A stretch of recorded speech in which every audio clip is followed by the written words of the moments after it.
I used to think setting boundaries would push people away. What if I said, "I'm not okay with this," and they'd leave? So I stayed quiet. I tolerated things that drained me.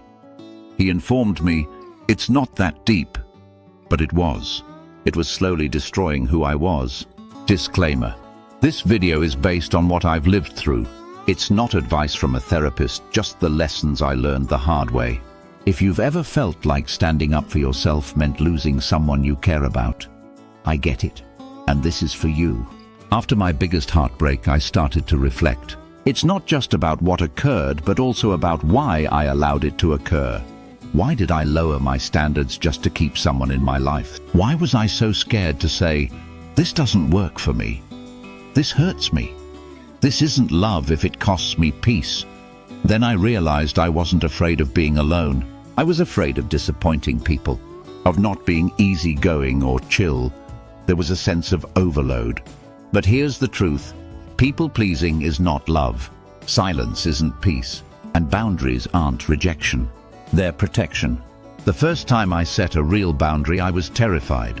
I told someone, "I do not feel emotionally secure when the conversation shifts to jokes about topics that I take seriously." I expected backlash. I expected distance. But what I got was, "Oh, I didn't know.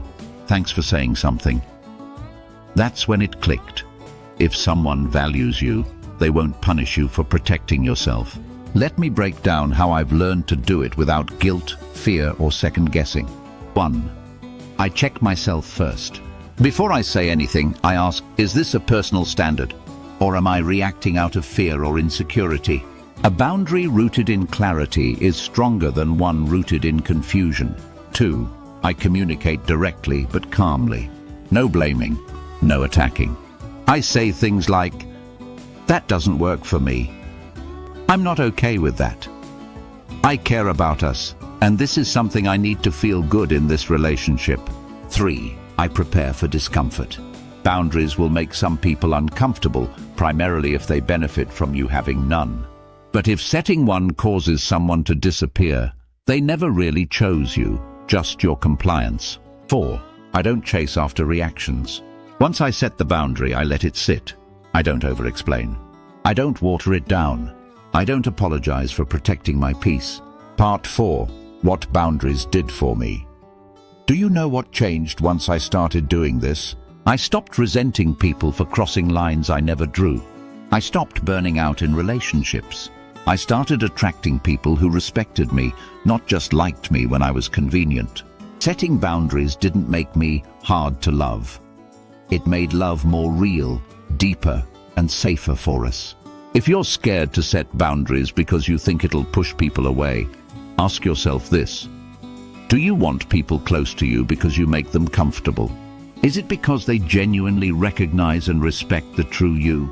You don't have to shrink to be loved. You don't have to say yes to be valued. You don't have to justify your right to maintain your peace.